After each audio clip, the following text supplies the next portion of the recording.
Hello and welcome to the MCQ lecture series. In today's class, we are going to look at some of the important multiple choice questions with respect to international economics. So let's get started. The first question is, dash is defined as the exchange of capital and goods and services across international borders or territories. What is known as the exchange of capital as well as goods and services across international borders or territories, whether it is A, international trade, whether it is B, international barter, whether it is C, international grants, or D, none of the above. So here the correct answer is international trade is defined as the exchange of capital and goods and services across international borders or territories. Therefore, option A, international trade, is the correct answer to this particular question. Let us now move to the next one.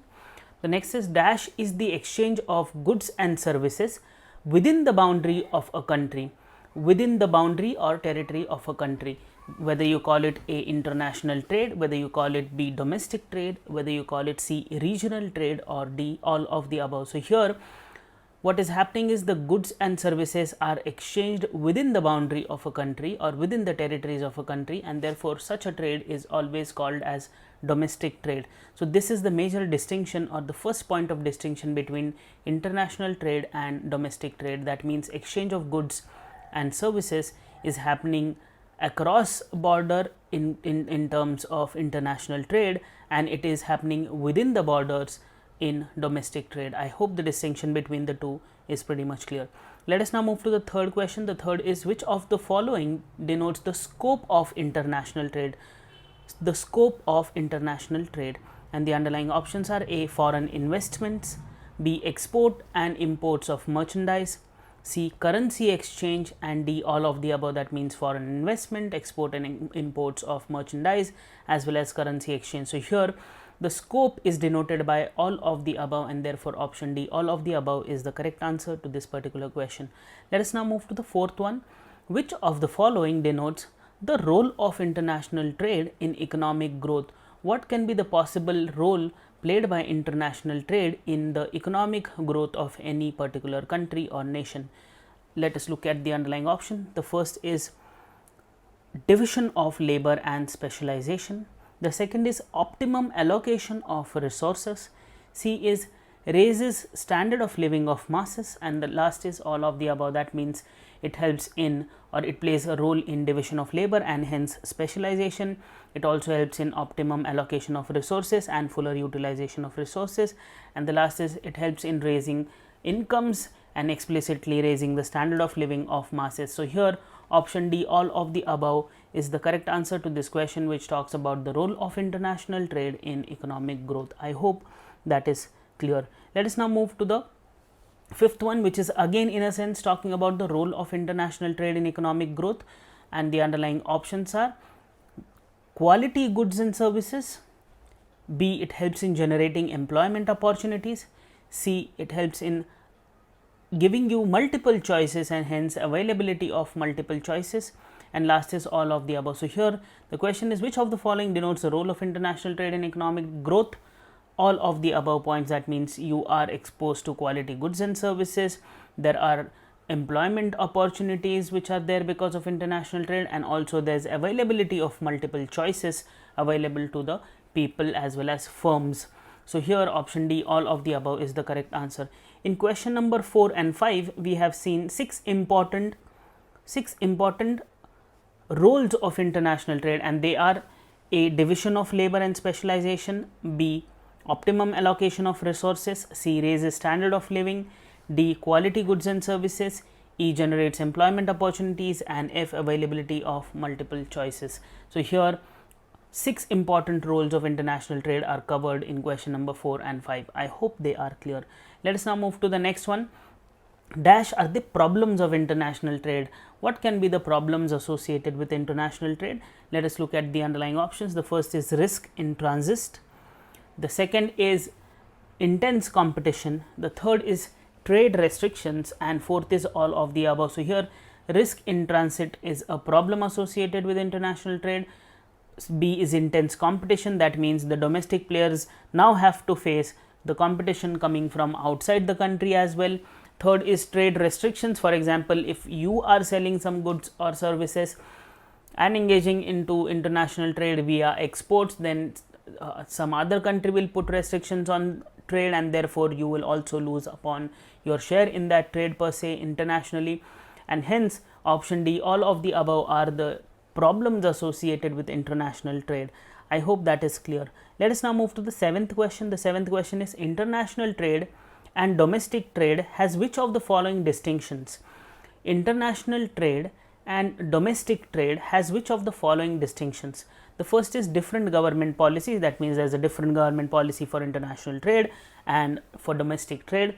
The second is immobility of factors, that means in terms of international trade, the mobility of factors is really limited. In terms of domestic, it is not the same. Then we have trade restrictions within the domestic. I mean, if at all you are trading within the domestic territory of a country, then you don't really have trade restrictions per se, but in international trade you have that.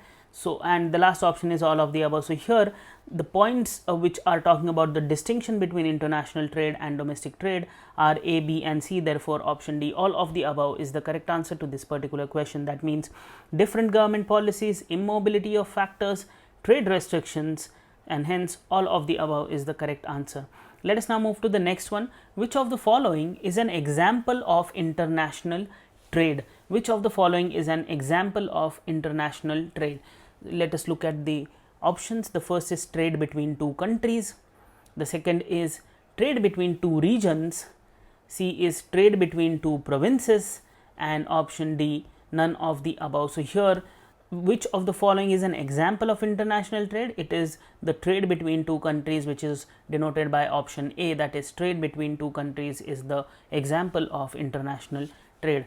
I hope this is clear. Let us now move to the next question. The next is, international trade has astonishing contribution which eventually helps in increase of world dash. It eventually helps in increasing world's what? And the underlying options are A, population, B, economy, C, inflation, or D, barriers. So, here international trade has very good contribution which eventually helps in increasing the world economy, and therefore option B, economy, is the correct answer to the question number 9. I hope that is clear. Let us now move to the next question. The next question is, international trade helps in maximization of world output with the help of what? International trade helps in maximization of world output with the help of dash, and the underlying options are A, reduced taxes, B, specialization, C, perfect competition, or D, diluting international laws. So, international trade helps in maximizing world output with the help of specialization. That means a country which is good at producing a particular commodity will engage into production of that vis-a-vis the other country which is efficient in production of some other commodity. They will engage into that, and this means that they are specializing into the production of a particular sort of commodity, and hence when they trade they will explicitly increase the world output, and hence specialization, option B, is the correct answer. That means international trade helps in maximization of world output with the help of specialization. Let us now move to the next question. Trade between two countries is called as dash, whether it is called as A, unilateral trade, whether it is called as B, bilateral trade, whether it is called as C, international trade, or D, none of the above. So, here trade between two countries is called as bilateral trade, and therefore option B, bilateral, is the correct answer. Let us now move to the next question, which is in a sense related to question number 11. Dash trade between, or rather the trade between more than two countries is called as dash. Ignore the first fill in the blank which is there with respect to the question. The question should be read from trade between between more than two countries is called as dash. So, when it is between two countries it was bilateral, when it is more than two countries it is option A, unilateral, B, bilateral, C, international, or D, none of the above. So, here the trade between two or more countries, or more than two countries to be very precise, is called as international trade, and therefore option C, international trade, is the correct answer to this particular question. Let us now move to question number 13. Nations engage in international trade because of dash. Why do nations engage in international trade? So, let us look at the underlying option. A, resources are not available in each nation equally, that can be a possible reason. Second is trade is the best way to garner profits. Option C, some countries prefer to produce a certain commodity while others choose something else. And last is interest rates affects trade and hence countries engage in trade. So here nations engage in international trade because trade is the best way to garner profits. So here option B, trade is the best way to garner profits, is the correct answer to this particular question. Let us now move to the last question from chapter 1, and after this in the same lecture we are going to continue with chapter 2 as well. So last question from chapter 1, the first phase of globalization ended around the dash period. It ended around option A, First World War period, second second option is Second World War period, the third is the Great Depression, and the last is none of the above. So the first phase of globalization, which started around the late 1800s, it ended around the First World War period, and therefore option A, First World War, is the correct answer to this particular question. I hope the 14 questions from chapter 1 are pretty much clear. Now next we are starting up with chapter 2. So here the chapter is about the theories of international trade. So let us look at the first question from chapter 2. The first question is, dash is the oldest theory of international trade, or the aspect of international trade to be very precise. Let us look at the underlying options. First option is county theory of trade, second is absolute advantage theory of trade, third option is comparative advantage theory, and last is mercantilism or mercantilist theory of trade. So here the oldest theory of international trade is denoted by option D, which is mercantilism, and therefore option D is the correct answer to this particular question. I hope the question is clear. The next question is giving you a sense of what mercantilism particularly means, and we are going to cover subsequently all these important theories, which is absolute advantage and comparative advantage. So let us look at question number 2 from chapter 2. The question is, which of the following is true with respect to mercantilism? And the underlying options are: A, mercantilism says that promote exports and restrict imports. Second is promote imports and restrict export. The third is controlling trade, and last is increase imports and exports both. So here the correct answer is mercantilism is in a sense talking about promotion of exports and restricting of imports. That means you want to sell more, but you don't want to buy from the world in the same proportions. So therefore promote exports and you try to restrict your imports. So therefore option A, promote exports and restrict imports, is the correct answer to this question. I hope the idea of mercantilism is pretty much clear. Let us now move to the next one, which is in relation to Adam Smith's approach to international trade, and the question is, according to Adam Smith's approach to international trade, trade happens only if dash. Trade happens only if option A, a country has an absolute advantage in production of a commodity. Trade happens only if the government agrees.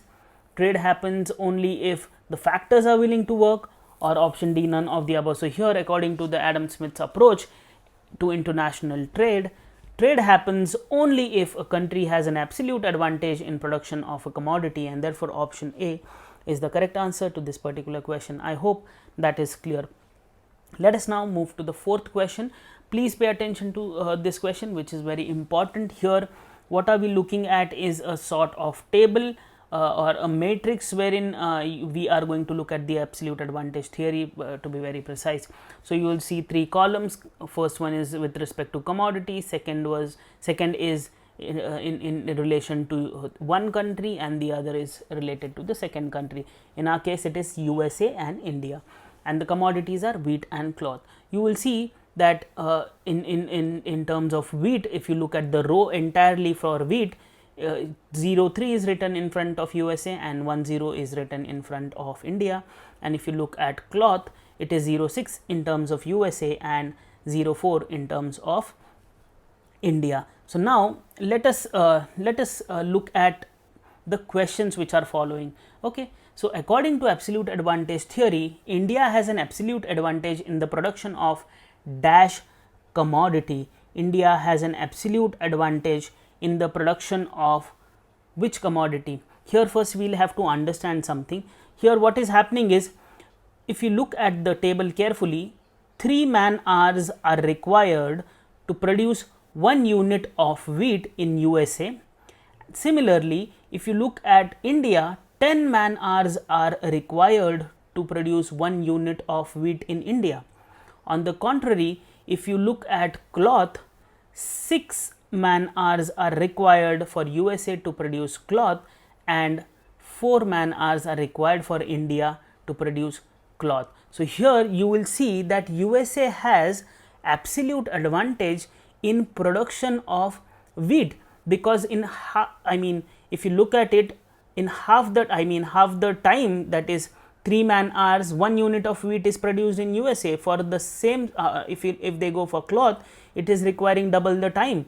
Okay, so here in case of India, if India goes for wheat, it will take 10 man hours for India to produce 1 unit of wheat. On the contrary, in terms of cloth, India is producing 4 units of cloth in 1 man hour. So here if we look at the absolute advantage, so here USA has an absolute advantage in terms of wheat and India has an absolute advantage in terms of cloth. Now let us approach the questions. According to the absolute advantage theory, India has an absolute advantage in the production of dash commodity. Now I have explained you the entire table. It is really easy for you to understand. India has absolute advantage in production of which commodity? It is option B, cloth. Okay, so option B, cloth, is the correct answer with respect to this question. Let us look at the next question, which follows the same sort of table. Which country has an absolute advantage in production of wheat? We have seen that USA has the absolute advantage in production of wheat, and therefore the correct answer is option B, USA. So I hope the two questions which were based on this table, which is explicitly talking about the absolute advantage theory, is pretty much clear. What happened here is 3 man hours were required for USA to produce wheat and 10 man hours are required for India to produce that similar sort of thing. Okay, similar sort of thing means the similar sort of commodity. Okay, and if you look at cloth, 6 man hours were required for USA and 4 man hours were required for India. So we can see that in which commodity they have absolute advantage. They have absolute advantage respectively in wheat and cloth. That means USA has absolute advantage in wheat and India in cloth. I hope this is clear. Let us now move to the fifth question. Which of the following denotes the assumptions of the theory of absolute advantage? The assumptions of the theory of absolute advantage. The first is laissez-faire policy or least government intervention. Second is 2x2 model. That means we can see from the table that means 2 commodities and 2 countries model. Okay, so 2x2 model. The third is free trade. There is free trade between countries, and fourth is there is no transport cost or absence of transport cost is there. So here the question is select the correct answer, and the first option is A and B. That means which of the following are the assumptions? A and B, least government interventions and 2x2 model. The second option is B and C, that is 2x2 model and free trade. The third option is A, B and C, that means least government intervention, 2x2 model and free trade, and the last is all of the above. So that means all of these are the assumptions of the theory of absolute advantage propounded by Adam Smith, and therefore let us look at what are the options. The options, all of the above, are the assumptions, to be very precise, are least government intervention or laissez-faire policy, 2x2 model, free trade and no transport cost. So these are some of the important assumptions of the absolute advantage theory propounded by Adam Smith. I hope the question is clear. Let us now move to the sixth one. The Principles of Political Economy and Taxation was written by dash. This is the name of the book. The Principles of Political Economy and Taxation was written by A. Adam Smith, B. David Ricardo, C. John Maynard Keynes, and D. none of the above. So here very factual sort of a question. This is the book written by David Ricardo, and therefore option B, David Ricardo, is the correct answer to this particular question. The Principles of Political Economy and Taxation. Let us now move to question number 7. According to the comparative advantage theory, the fundamental cause of international trade is the difference in dash. What is the reason or the fundamental reason of international trade, and it is the difference in what? So according to comparative advantage theory, let us look at the options. First is virtual cost of distribution, second is real cost of distribution, third is real cost of production, and the last is none of the above. So here, according to the comparative advantage theory, the fundamental cause of international trade is the difference in real cost of production, and therefore option C, real cost of production, is the correct answer to this particular question. I hope that is clear. Let us now move to the next one. The next is which is true, or what is true rather, about the comparative advantage theory of international trade. What is true with respect to the comparative advantage theory of international trade? Let us look at the underlying options. The first is involves 2x2 model, the second is free trade, third is perfect mobility of labor within each nation. Okay, there is perfect mobility of labor within each nation, but no mobility between nations. That means the factors are allowed to move within the nation, but they are not allowed to move between nations. The last option is transport cost is 0 or no transport cost, to be very precise. So, the question is what is true about comparative advantage theory of international trade, and we have to select the correct answer. The first option is A and B is true, that means involves 2x2 model and free trade. The second option is B and C, that means free trade and perfect mobility of labor within each nation, but no mobility between nations. Option 3 is A, B and C, that means involves 2x2 model, free trade and perfect mobility of labor within each nation, but no mobility between nations. And last is all of the above, that means involves 2x2 model, free trade, perfect mobility of labor within each nation, but no mobility between nations and no transport cost. So, here the correct answer is option 4, all of the above. So, all of the above things are true with respect to comparative advantage theory of international trade. I hope that is pretty much clear. Let us now move to the next one. You have to pay attention to this as well. This is the table. Check the table and answer the questions that follow. Here you will see two countries, USA and India. You will see two commodities, wherein in column number 2 you are seeing mobile produced in units and cloth in meters. Okay, in column number 3 you will see here that USA is efficient in production of mobiles as well as cloth as compared to India. See, if you are looking at column number 2 and comparing it with column number 1, that means USA is producing 40 units of mobiles and India is producing 10 units of mobile. Let us assume that this is for 1 week's time. Okay, 1 week of labor input, and in 1 week of labor input USA is producing 40 units of mobile, India is producing 10 units. This shows that USA is 4 times more efficient in production of mobile. Let us now move to the next column, which is about cloth in meters. So, again same 1 week of labor input we are giving. USA is producing again 40 meters of cloth and India is producing 30 meters of cloth. So, we can see that USA is efficient in production of both the commodities, that means mobile as well as cloth, as compared to India. But here you will see that USA is more efficient in production of mobile phones. How come? India is producing only 10 units of mobile and USA is producing 40. That means USA is 4 times more efficient in production of mobiles. If we compare cloth, USA is producing 40 units and India is producing 30. So, if you divide 40 by 30, roughly around you will see probably 1.3. 1.3 would be the times wherein USA is more efficient. But in the former case, where is mobile, US is 4 times more efficient than India, and in cloth it is only 1.3 times more efficient. So, here in comparative advantage per se, only one country is more efficient in the production of both the commodities, but it will choose to produce that commodity in which it is more efficient as compared to the other commodity. So, here USA will try and take comparative advantage of producing mobile phones because it is more efficient in production of that as compared to India, and India will move to the cloth because here the disadvantage for India is less. Okay. So, here India will produce more units of cloth and USA will specialize in the production of mobile phones. I hope this tabular representation is very clear. Now, let us look at the questions that follow. Dash country is more efficient in production of both mobile phones and cloth. By looking at the table, this is a very easy sort of question. You will come to know that USA is producing 40 units of mobile and 40 meters of cloth as compared to 10 and 30, which is obviously more, and therefore USA option B is the country which is more efficient in production of both mobiles as well as cloth. I hope that answers the question. Let us now move to the next question based on the table, which is dash country has the comparative advantage in the production of mobile phones.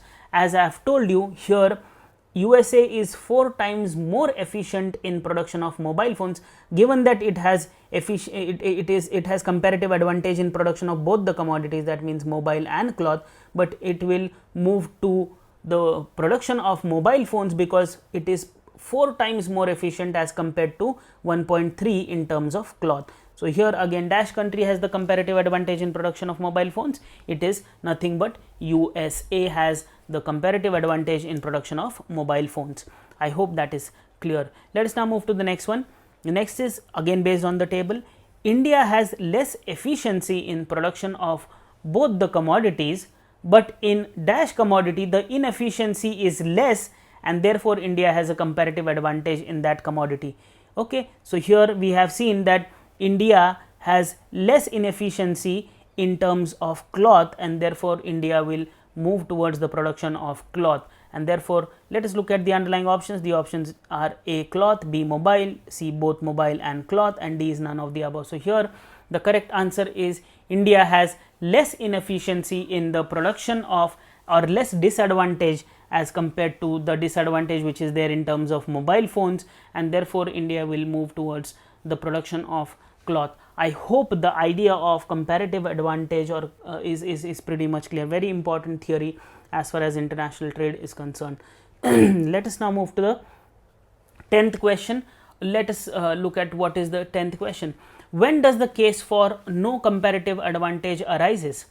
And the underlying options are when absolute disadvantage is same in both the commodities, when absolute disadvantage is not available, when countries have strong protectionist approach, and D none of the above. The case for no comparative advantage arises when absolute disadvantage is same in both the commodities. Let us now go back to this table. Absolute disadvantage is same in both the commodities. That means here 40 and 10 in mobile phones, India has 10, USA 40, and again in cloth also you will see the same numbers, that means 40 and 10. And here it is really difficult to find out in which in this case when absolute disadvantage is same in both the commodities, in which commodity I have absolute disadvantage. In both the commodities India will have absolute disadvantage, but it will be the same. That means USA will be 4 times more efficient than India in terms of mobile phones as well as in terms of cloth. So it is really difficult for India to find its comparative advantage, and therefore here we will see that option A, when the absolute disadvantage is same in both the commodities, is the correct answer. I hope it is making sense to you. Let us now move to question number 11. Question number 11 is, what do you mean by opportunity cost? What do you mean by opportunity cost? Let us look at the underlying options. It is the cost associated with production. Second is, it is the cost associated with distribution. It is the cost associated with the next best alternative foregone, and the last is, it is the cost associated with next worst alternative foregone. So here the correct answer is opportunity cost is the opportunity lost, and therefore it is the cost associated with the next best alternative foregone, and therefore option C is the correct answer to this particular question. Let us now move to question number 12. Who propounded the opportunity cost theory of international trade? Very straight factual question. Who propounded the opportunity cost theory of international trade? The options are Haber-Lur, Ricardo, Smith and Keynes. So here the correct answer is option A. Haber-Lur invented or propounded the opportunity cost theory of international trade, and therefore option A is the correct answer to this particular question. Let us now move to the next one. What is the equilibrium condition under varying opportunity costs? What is the equilibrium condition? Very technical sort of a question. I am putting this because there are certain equilibrium conditions which you should be knowing. So that is why this question arises. So here the first, let us look at what is the equilibrium condition under varying opportunity costs.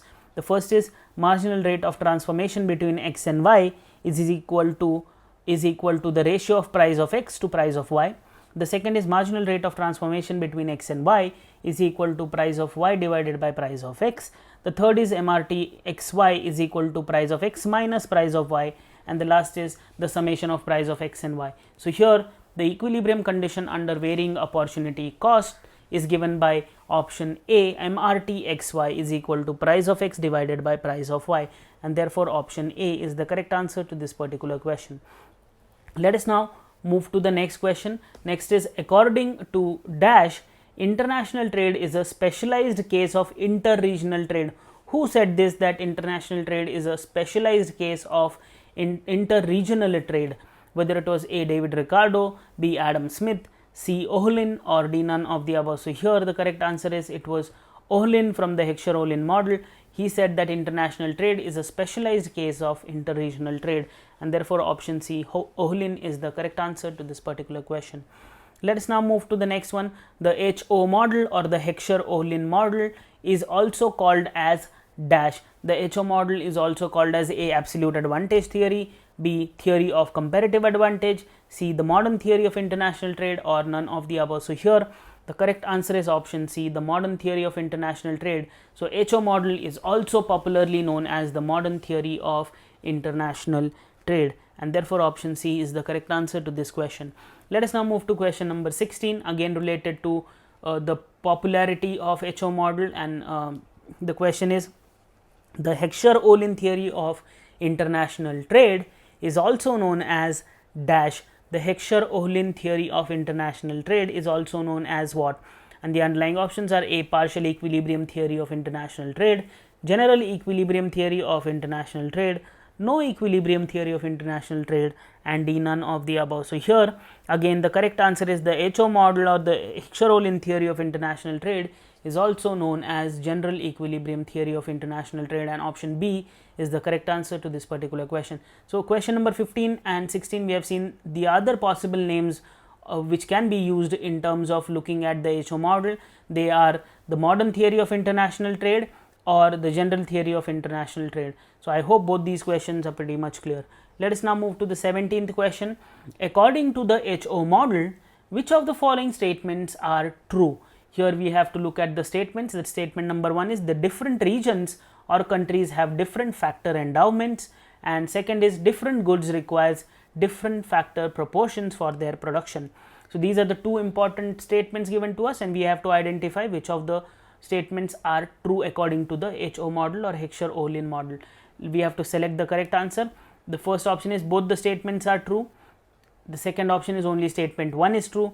The third option is only statement 2 is true, and the last is none of the above. So here, according to the HO model, both the statements are true. That means different regions or different countries have different factor endowments, and also if you are looking at the production of a particular commodity, it requires a different sort of factor proportion. That means labor and capital will be combined in different proportions. If at all I am producing, say, oil paints, if at all I am producing, say, bicycles, the labor and capital proportions would be different, and therefore the HO model in a sense highlighted that. So here option 1, both the statements are true, is correct with respect to question number 17 according to the HO model.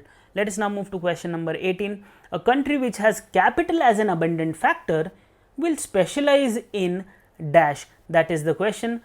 A country which has capital as an abundant factor will specialize in dash. It will specialize in A, labor intensive commodities, B, capital intensive commodities, C, mixed approach of labor and capital will be used, and D, none of the above. So here, a country which has capital as an abundant factor will specialize in capital intensive commodities by using capital intensive techniques, and therefore option B, capital intensive commodities, is the correct answer to this particular question.